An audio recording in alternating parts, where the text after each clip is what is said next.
Hi friends, welcome to Maths with Money channel. Today we will discuss some of the recent updates regarding SSC CGL. So already చాలా videos ఈ updates మీద already చాలా circulate అవుతున్నాయి. Okay, so కాబట్టి నేను అవన్నిటిని మీకు అర్థమయ్యేలా ఒక చిన్న షార్ట్ 10 minutesలో మీకు క్లియర్ కట్గా చెప్తాను. ఏది ఒక కాంపిటేటివ్ ఎగ్జామ్ ఎస్ఎస్సి లాంటి ఎగ్జామ్కి ప్రిపేర్ అయ్యే అభ్యర్థికి ఏది అవసరమో ఏది ఇంపార్టెంటో అవి మాత్రమే మనం ఈ వీడియోలో డిస్కస్ చేద్దాం. So 2 things I have to discuss. I want to discuss in this video. One is SSC calendar and vendor change. Okay, let's start the video. So బేసిక్గా ఈ వీడియోలో మనం డిస్కస్ చేసే 2 points ఏంటంటే ఎస్ఎస్సి క్యాలెండర్. బేసిక్గా ఈ పాటికి ఎస్ఎస్సి క్యాలెండర్ రావాలి, ఇంకా రాలేదు. ఎందుకు రాలేదు? అండ్ వెండర్ చేంజ్ అవుతుంది, అది అందరికీ తెలుసు. ఎస్ఎస్సి ప్రిపేర్ అయ్యే ప్రతి ఒక్కరికి దానివల్ల ఇంపాక్ట్స్ ఏంటి, how it will impact an SSC CGL or CHSL any SSC aspirant. Okay, let's start the video.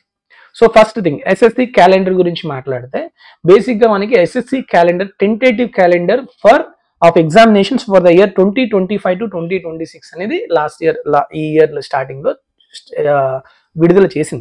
విడుదల చేస్తూ చాలా ఎగ్జామ్స్ గురించి మెన్షన్ చేసింది. ఓకే, ఎప్పుడు నోటిఫికేషన్ రిలీజ్ చేస్తారు, ఎప్పుడు క్లోజింగ్, తర్వాత ఎప్పుడు ఎగ్జామ్ ఉంటుంది, ఓకే, ఇవన్నీ అంటూ జనవరిలో మనకి రిలీజ్ చేసింది. దాంట్లోనే మనకి సిహెచ్ఎస్ఎల్ ఎగ్జామ్ ఎప్పుడు ఉంటుంది, సిజిఎల్ ఎగ్జామ్ ఎప్పుడు ఉంటుంది అనేది కూడా చెప్పింది. సో సిజిఎల్ 2025 ఎగ్జామ్ అయితే ఏప్రిల్ 22 నోటిఫికేషన్ వస్తుంది అండ్ మే 21 క్లోజ్ అయిపోతుంది, అంటే మీరు application closing. Next June or July 2025లో ఎగ్జామ్ ఉంటుంది అని చెప్పడం జరిగింది. ఓకే, కానీ ఏం జరిగింది, మనకి నోటిఫికేషన్ రాలేదు. ఏప్రిల్ 22 వచ్చిందా, రాలేదు. ఇట్లా ప్రతి ఎగ్జామ్కి ఇట్లా చాలా ఎగ్జామ్స్ ఉన్నాయి. ఇవే కాదు, ఇప్పుడు ఇక్కడ మీకు ఏవైతే డిస్ప్లే అవుతున్నాయి ఈ ఎగ్జామ్స్ ఉన్నాయి కదా, ఇట్లా మొత్తం ఒక 20 ఎగ్జామ్స్కి మనకి నోటిఫికేషన్ ఏ టైంలో వస్తుంది అని చెప్పింది. బట్ ఏప్రిల్ 22కి నేను సిజిఎల్ గురించి ఎక్కువ మాట్లాడుతున్నాను కాబట్టి నోటిఫికేషన్ రాలేదు. రాకపోయేసరికి ఏప్రిల్ 16న ఒక నోటీస్ అనేది వదిలింది ఎస్ఎస్సి. ఏంటంటే the calendar of examinations for the year 2025 to 26 is under review.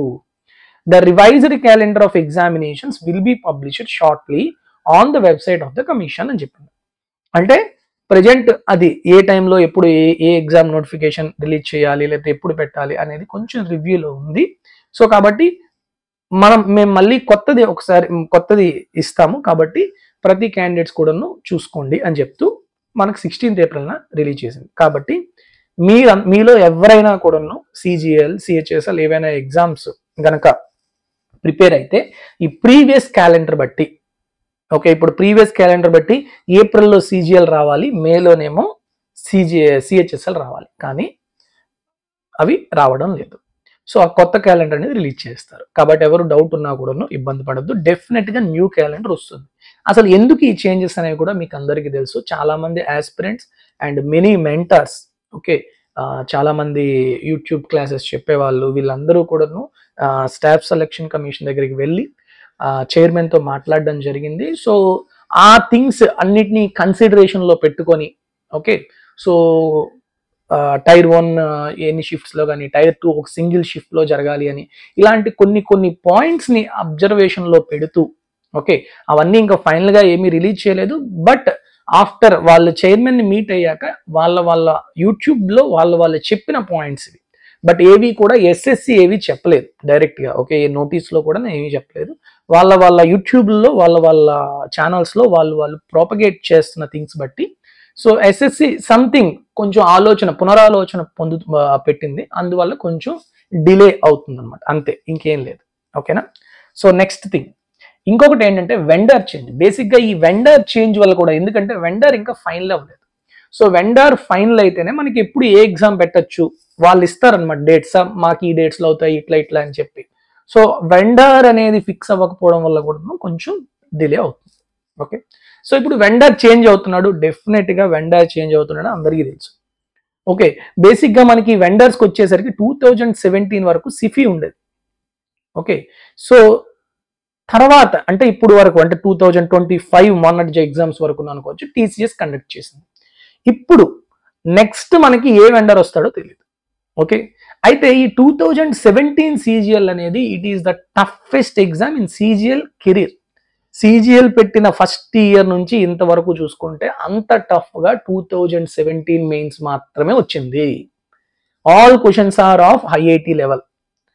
Okay, CAT level, IIT level అనుకోవచ్చు. క్యాట్ లెవెల్ ఎగ్జామ్ క్వశ్చన్స్ అన్ని కూడా ఆ టైంలో ఇవ్వడం జరిగింది. So it is the toughest exam. So దీని తర్వాత TCS తీసుకుంది. TCS అనేవి ప్యాటర్న్ మొత్తం చాలా క్వశ్చన్స్ ప్యాటర్న్ చేంజ్ అయిపోయింది. ఓకే, చాలా వరకు చేంజ్ అయిపోయింది ప్యాటర్న్. అప్పుడున్న టఫ్నెస్ లేదు. ఓకే, అప్పుడున్న ప్యాటర్న్ ఆఫ్ క్వశ్చన్స్ చేంజ్ అయిపోయాయి. అప్పుడు ఒకలా ప్యాటర్న్ అడిగితే నెక్స్ట్ TCS తీసుకున్నాక వేరే ప్యాటర్న్ మారింది. అలానే ఇప్పుడు ఇంకొక న్యూ వెండర్ వచ్చాడు అనుకోండి, డెఫినెట్ గా మనకి ఏమేమి చేంజ్ అవుతాయి, ఏమేమి ఇంపాక్ట్ ఉంటాయి అంటే, ఫస్ట్ థింగ్ సిలబస్ లో ఏమైనా చేంజ్ ఉంటుంది. చాలా మంది సిలబస్ లో చేంజ్ ఉంటుందా అని అడుగుతున్నారు. సిలబస్ అనేది వెండర్ ఇవ్వడు, SSC ఇస్తుంది. కాబట్టి సిలబస్ అనేది చేంజ్ అవ్వదు. వెండర్ ఎవడు వచ్చినా కూడా సిలబస్ లో చేంజ్ ఉండదు. Okay, there is no change in the syllabus. Next, level of paper level అనేది ఇంక్రీజ్ అవ్వచ్చు, డిక్రీజ్ అవ్వచ్చు. ఎవడైతే వస్తాడో వెండర్ వాడి దృష్టిలో పెట్టుకుని ఇది ఉంటుంది అనమాట. So some times it may increase, some times it may decrease paper level. ఇప్పుడు 2014-15 వరకు అప్పుడంతా ఆఫ్లైన్ ఉండేది. ఆఫ్లైన్ లో ఉండేటప్పుడు పేపర్ డెడ్ ఈజీగా ఉండేది. Just previous year questions booklet అది చదువుకొని వెళ్ళిపోయి ఎగ్జామ్ టాప్ జాబ్స్ కొట్టే వాళ్ళు చాలా మంది ఉన్నారు. తర్వాత సిఫీ వచ్చాక అది మారిపోయింది, పేపర్ లెవెల్ పెరిగిపోయింది. నెక్స్ట్ TCS వచ్చాక పేపర్ లెవెల్ తగ్గింది అనకూడదు. పేపర్ లెవెల్ తగ్గింది అని ఎందుకు అంటున్నారంటే చాలా మంది comparatively Sify the level of questions ఏదైతే ఉందో తగ్గిపోయింది అనమాట. ఓకే, కాబట్టి డెఫినెట్ గా పేపర్ లెవెల్ అనేది పెరగచ్చు, తగ్గొచ్చు. Next, pattern of questions pattern అనేది చేంజ్ అవుతుంది. ఎందుకు ప్యాటర్న్ చేంజ్ అవుతుంది అంటే, ఈ క్వశ్చన్స్ తయారు చేయడానికి క్వశ్చన్ బ్యాంక్ ఉంటుంది అనమాట. ఈ క్వశ్చన్ బ్యాంక్ కి ఒక వెండర్ ఉంటాడు. బేసిక్ గా మనకి వెండర్ అంటే ఒకడే వెండర్ కదమ్మా. క్వశ్చన్ బ్యాంక్ కి అంటే క్వశ్చన్స్ అన్ని తయారు చేసే వెండర్ ఒకడు ఉంటాడు. ఓకే, తర్వాత సాఫ్ట్వేర్ డెవలపింగ్ కి ఒకరు ఉంటారు. ఈ ఎగ్జామ్స్ కండక్ట్ చేయడానికి ఒక వెండర్ ఉంటాడు. ఓకే, సో కాబట్టి ఈ క్వశ్చన్ బ్యాంక్ అంటే ఏంటంటే అన్ని క్వశ్చన్స్ ని తయారు చేసి ఈ క్వశ్చన్ బ్యాంక్ లో పెడతారు. ఓకే, సో ఇప్పుడు ఈ కొత్త వెండర్ ఎవడైతే వస్తాడో వాడు ప్రిపేర్ చేసే క్వశ్చన్స్, వాడు ఈ క్వశ్చన్స్ తయారు చేయడానికి ఒక టైప్ ఆఫ్ ఫ్యాకల్టీని తీసుకుంటారు. ఓకే, ఒక్కొక్క దగ్గర నుంచి, అవి యూనివర్సిటీస్ అవ్వచ్చు, లేకపోతే IITs అవ్వచ్చు, ఎక్కడి నుంచి. సో వాళ్ళకి సిలబస్ ఇచ్చేసి వీటి నుంచి ప్రిపేర్ చేయండి అంటారు. సో ముందున్న ప్రొఫెసర్లు వీళ్ళు కాదు కదా, సో వీళ్ళు వేరేలా ప్రిపేర్ చేయొచ్చు. ఓకే, సో సేమ్ ప్యాటర్న్ లో ప్రిపేర్ చేయాలని ఉండదు. ఓకే, డిఫరెంట్ గా ప్రిపేర్ చేయొచ్చు. ఖచ్చితంగా క్వశ్చన్స్ ప్యాటర్న్ అనేది చేంజ్ అవుతుంది, డెఫినెట్ గా చేంజ్ అవుతుంది. ఓకేనా. సో అయితే మరి ఈ 3 థింగ్స్ బాగానే చెప్పారు. మరి చేంజ్ అవుతున్నాయి, కొన్ని చేంజ్ అవుతున్నాయి, కొన్ని చేంజ్ అవ్వట్లేదు, ఎట్లా బాగానే చెప్పారు. మరి ఒక ఆస్పిరెంట్ గా నేనేం చేయాలి? ఓకే, నేను ఒక SSC ఆస్పిరెంట్ ని. నేను ఇప్పుడు CGL వెండర్ చేంజ్ అవుతుందని తెలిసింది. అప్పటి నుంచి నాకు భయం పట్టుకుంది. ఎలా ఎగ్జామ్ ఉంటుందో, ఇంతవరకు నేను ఒక 2 years ప్రిపేర్ అవుతున్నాను, 3 years నుంచి ప్రిపేర్ అవుతున్నాను, ఇప్పుడే వెండర్ చేంజ్ అవ్వాలా? లేక నేను ఏదో లాస్ట్ అటెంప్ట్ లోనే కొట్టేసి ఉంటే బాగుండేది, ఇప్పుడు వెండర్ చేంజ్ అవడం వల్ల మళ్ళీ నా ప్రిపరేషన్ ఫస్ట్ నుంచి స్టార్ట్ చేయాలా? ఇట్లాంటి డైలమాల్లో చాలా మంది ఆస్పిరెంట్స్ ఉన్నారు. వాళ్ళందరికీ 2 థింగ్స్ నేను చెప్తాను. ఈ 2 థింగ్స్ మైండ్ లో పెట్టుకోండి. Practice previous year questions of various competitive exams like RRB, CDS, NDA etcetera. ఈ ఎగ్జామ్స్ అన్ని ఏవైతే ఉంటాయో అవి కూడాను ప్రాక్టీస్ చేయండి. ఇంతవరకు మీరు ఇంక్లూడింగ్ SSC పెట్టే, ఇప్పుడు మీరు CGL ప్రిపేర్ అవుతున్నారు అనుకోండి, డెఫినెట్ గా CGL ప్రీవియస్ పేపర్స్ అన్ని కూడా ప్రాక్టీస్ చేస్తారు. కానీ ఇప్పుడు వెండర్ చేంజ్ చేయడు కదా, ఓన్లీ CGL మాత్రమే ప్రిపేర్ అవ్వద్దు. RRB చేయండి. CDS లో కూడా నువ్వు ప్యూర్ మ్యాథ్స్ ఉంటుంది, అర్థమెటిక్ ఉంటుంది, ఇంగ్లీష్ ఉంటుంది. అలానే NDA ఎగ్జామ్స్ లో కూడా నువ్వు ప్యూర్ మ్యాథ్స్ ఉంటుంది, అర్థమెటిక్ ఉంటుంది, ఇంగ్లీష్ ఉంటుంది. సో కాబట్టి డెఫినెట్ గా ఏవైతే సిలబస్ ఉంటుందో సేమ్ సిలబస్ ఉన్న కాంపిటేటివ్ ఎగ్జామ్స్ ఏవైతే ఉన్నాయో వాటి యొక్క ప్రీవియస్ ఇయర్ క్వశ్చన్స్ అనేది ఖచ్చితంగా ప్రాక్టీస్ చేయండి. ఓకే, నెట్ లో అందరి దగ్గర అవైలబుల్ గా ఉంటాయి. ఓకే, డెఫినెట్ గా. నెక్స్ట్, సెకండ్ ఇంపార్టెంట్ థింగ్ ఏంటంటే concept clarity is more important. అందరు ఇప్పుడు ఏం చేశారంటే చాలా మంది ఇప్పుడు ఆల్జీబ్రాలోని కొన్ని టైప్ ఆఫ్ క్వశ్చన్స్ వస్తాయి, అవే చూడడం, అవే బట్టి పడడం, అవే వెళ్దాం. రేపు పొద్దున ఆ ప్యాటర్న్ రాదు, వాడు వేరేగా అడుగుతాడు. లేకపోతే అర్థమెటిక్ ఇంతవరకు ఒక టైప్ ఆఫ్ క్వశ్చన్స్ వచ్చాయి, అవి రావు, రేపు డిఫరెంట్ గా అడగచ్చు. సో కాన్సెప్ట్ తెలుసుకోండి. ఓన్లీ చాలా మంది ఏంటంటే షార్ట్ ట్రిక్స్ ఒక్కటే నేర్చుకుని వెళ్ళిపోతారు. తప్పు.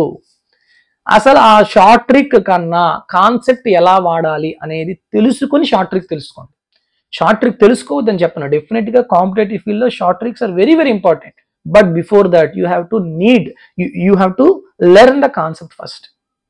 There is need of conceptual clarity now. Okay, learn from basics with conceptual clarity and every topic. ప్రతి టాపిక్ని బేసిక్స్ నుంచి నేర్చుకోండి. మీరు ఇంతవరకు ప్రిపరేషన్ స్టార్ట్ చేసినా స్టార్ట్ చేయకపోయినా మళ్ళీ మీరు బేసిక్స్ నుంచి స్టార్ట్ చేస్తున్నామా లేదనేది ఒక్కసారి మిమ్మల్ని మీరు క్వశ్చన్ చేసుకోండి. ఈ 2 థింగ్స్ మైండ్లో పెట్టుకుంటే వెండర్ ఎవడొచ్చినా కూడాను మీరు డెఫినెట్గా ఎగ్జామ్ అనేది కొట్టేయగలరు. ఇవి పెట్టుకోకుండా అలాగా ఒకటే ఎరుదుడిలాగా మొన్న ఇచ్చిన క్వశ్చన్సే మేము చదువుతాము, మొన్న ఇచ్చినట్టే మొన్న మా ప్రిపరేషన్లో చేసిన తప్పులే మళ్ళీ చేస్తాము, మొన్న నేను ఏదైతే బుక్ ప్రిపేర్ అయ్యానో అదే బుక్ మళ్ళీ ప్రిపేర్ అవుతానంటే కుదరదు. Okay, you have to change your strategy. So ఇంతవరకు మీరు కాన్సెప్ట్స్ మీద ఏమైనా పెట్టలేదు అనుకోండి అవగాహన, ఇప్పుడు ఖచ్చితంగా పెట్టండి. ప్రతిదీ కూడా కాన్సెప్ట్ నుంచి నేర్చుకోండి. ఓకే, ఎందుకు అలా చేస్తాం, why we are doing like that, అది తెలుసుకోండి. Okay, so I hope this video helps you. మీ ఫ్రెండ్స్ అండ్ రిలేటివ్స్లో ఎవరైనా ఎస్ఎస్సి సిజిఎల్ని ఈ ఇయర్ ప్రిపేర్ అయితే డెఫినెట్గా ఈ వీడియోని షేర్ చేయండి, డెఫినెట్గా వాళ్ళకి యూజ్ అవుతుంది. And thank you very much for listening. Take care all of you. Good night. జై హింద్.